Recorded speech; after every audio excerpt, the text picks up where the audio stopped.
Добрый вечер, друзья. 1 октября.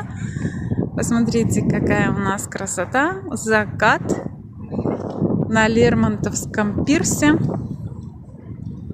Очень люблю время, когда немного народу становится в Лермонтово, в Джубге, вообще на Черноморском побережье. Очень красиво. Морюшка просто волшебно чистая. Уточки плавают. Небо очень красивое. Всем хорошего вечера и отличного настроения.